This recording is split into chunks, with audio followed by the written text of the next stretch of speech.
Welcome to another week of Celtic Chalk Talk. We're on every Monday throughout the season. My name's Steve Purciello. I'm a lifelong Celtic fan. I live and die with him. I've been rooting for him since Bill Russell was around.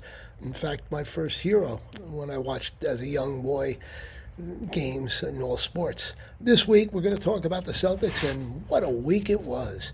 The Celtics went 3-0, but they were just so impressive in so many different ways.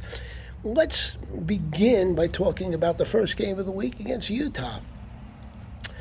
The Utah game was interesting. I thought the Celtics' ball pressure defensively wasn't very good. They were breaking down. Keontae George was just eating them alive in the first half, and it looked like it was going to be a rough night. And this was coming after the Portland loss, so you're a little worried that maybe they're losing grip on things. And these are teams that Boston should beat. All of a sudden, it changed in the fourth quarter. Jalen Brown, 10 assists in the game, and he had two big baskets down the stretch that bring it home. Of course, you had Pritchard playing well, and he seems to be the player that does what's needed. If White or Brown are not doing well, he takes to the offensive. If it's some other thing going on, if they're doing well, he's happy being the third guy. But he is such an instrumental guy, and he played well. He's got that little shot inside the paint. He goes to the basket. His footwork is excellent, pushes off, and he hits that little 10, 12-footer all day. It's really an impressive offensive array or an offensive ability. Of course, he can shoot the three. That's why I say array. And it's great to watch. A couple other things in the game that were really positive. Luka Garza, 15 and 6. And I'm going to talk a little bit about Luka later, him and Nemi, and how they work well together. They're excellent. Anthony Simons, he threw in 20 and some big baskets when Boston was struggling. And you know what? He's slowly finding his role and becoming very good at getting into games, giving Boston what they need with the second unit. That's offense. And he can shoot. And he's just starting to become comfortable. I think he's just going to get better. Now, obviously, I advocate that the Celtics don't even think about trading him. Let him play it out, and as I said last week, hopefully they can sign him cheap. By that, 15, 10, 12, 15, it's well worth it for a couple of years because he gives you something off the bench. And when things aren't going right, he can play and can carry you. Boston, at that point, during the Utah game, it just seemed like they were having trouble pressuring the ball.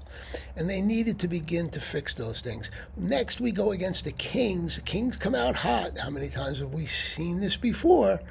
They came out hot, and it was a tough game until the fourth quarter. No ball pressure again for the first three quarters. It's just the same story. But then in the fourth quarter, they just went off. Brown just went off. Derek White had a great second quarter, and they had energy as the game went on. Now, Derek White, that second quarter, and part of the next game was great, but what I failed to mention was in the first game against Utah, 6 blocks. 6 blocks. Think about that. 29 points as well. But this is a guard doing these things. That's a record, by the way. And Derek White, I hope, is an all-star. He just, every game, does something that just surprises you. I can't say enough about him, and again, I'll have more about him.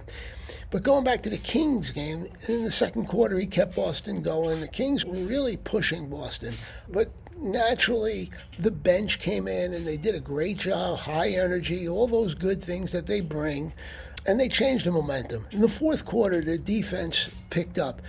To describe this game, this was a game that a lot of people who don't like the NBA complain about. You have the better team, Boston, playing terribly for 3 quarters. Then in the fourth quarter, all of a sudden, game's on the line. We need to get serious. So what does Boston do? They defend. They only give up 18 in the fourth quarter and win going away. It wasn't as easy as it looked, but it was a good win. As beating the Kings, they should do that, but they did, and they did it. But they did it through good defense down the stretch. But the best game of the week was the Clippers game on Saturday night. Jalen Brown, 50 points. What's lost in this whole thing was Jalen Brown guarded Kawhi Leonard. Kawhi scored 22 in 34 minutes, I believe. Think about that. He's a plus 28 compared to the guy he guarded. Kawhi's considered the best all-around basketball player in the league. I think Jalen Brown had something to say about that. And I really think you're mistaken, or people are mistaken, if he's not mentioned as an MVP candidate. And by that, I top three. And if Jokic is out too many games, who knows? Because Oklahoma with Shea is not doing as well as they did last year. Who knows? But if Jalen continues this kind of play, he's got to be in the conversation, and he's got to be a first-team All-NBA. He went for 50, as I said. Just an offensive juggernaut in that game, hitting threes, hitting everything. And they left him in long enough to get the final basket that would get him to 50. He was great. Boston, in the first half, was struggling. They were winning by 8, but they were struggling. Why? Defensively, again, ball pressure wasn't great. They were allowing Harden to go to the basket with his strong hand. By that, I mean his left hand. And they weren't taking the left hand away from him. They also tried to double him and Leonard. And Boston gambled, figuring that one of the shooters, and in this case was John Collins, wouldn't shoot real well, and Dunn. And both of them hit their shots. So the gamble was to shut down Hart and Leonard and let them beat you. And they were beating them for a while, and they got the game down to about 6 or 4, and then Boston just came to life in the fourth quarter and really just went wild. Cada, Garcia, Garza rather, they were all great. And again, Anthony Simons played well as well. The fourth quarter, they just blew the Clippers out. In fact, I think with about 4 or 5 minutes left, Tyronn Lue called timeout, took them all out, and threw in the towel. Now, this was a close game in the third quarter. That's how well Boston played to put it away. I didn't mention yet Derek White again. I think he had over 20 in the first half. And him and Jalen Brown were carrying it. And really were outstanding. Jalen Brown put on a show that people can't forget if they saw it.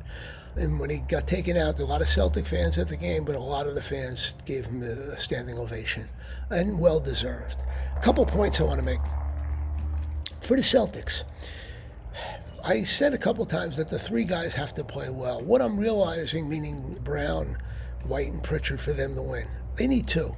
They need 2 of them. And as I said in the beginning, Pritchard is very happy doing whatever is needed if the other 2 guys aren't doing it. And he's pretty good. And you know what? He's a tough defender. He gets a lot of times picked on, meaning a bigger man gets matched on to him through their screening process, the other team's screening process. But Pritchard fights it all the way. And he really has become a winning player. And it's impressive. Garza and Nemi, I want to spend a second and just talk about this. I've been the one who's railed for a big man who's wide, a thick big man, because Boston has a weakness against those kind of players. But Garza and Nemi are holding it up and doing a pretty good job as the bigs for Boston. It's been impressive. Garza goes out, good offensive rebounder, real good offensive rebounder, and gets his points. And one of the things that's underrated, he can shoot a 3. So him and Nemi make a good pair, and they've done a nice job. The only worry I have is when they play these physical, big men. Fortunately, they played Denver on Wednesday, and fortunately for Boston, Valanciunas and Nikola Jokic are out. So that's a positive for Boston because they won't get picked apart by these physical big men. And Garza and Nemi will be fine in that type of game. Derek White, we talked about him and how good he is, and he should be an all-star. What's really interesting, there's not many games I really have to think about. When he gets an open shot in the fourth quarter in a tight game, he bangs it every time. He always comes up big in the fourth quarter, making a big play or two, blocking a shot. He does it all. And if you don't appreciate him as a basketball player, you don't know what you're talking about. He's great. And the other thing, and I just want to say this, a lot of people coming into the season thought Jalen Brown would struggle being the star. Not only has he not struggled, he's become a superstar. What a great player. 50 points the other night, but every game he breaks people down, goes to the basket, and makes it easier for other guys. And by the way, when the shot isn't there, he'll go out and kick it out, as evidenced by the 10 assist night he had against Utah. So between all of that, Boston's playing real well. Right now, they're tied in the loss column with the Knicks. Amazing, because the Knicks have so much more talent, but Boston is hanging on. I don't want to keep saying it, but if Tatum comes back, they have a chance to get to the finals. I never thought that. That's all for this week. Tune in again next week. We'll go through the week and talk about things we see on the court. Thank you. Again, every Monday, here we are, Celtic Chalk Talk. Take care.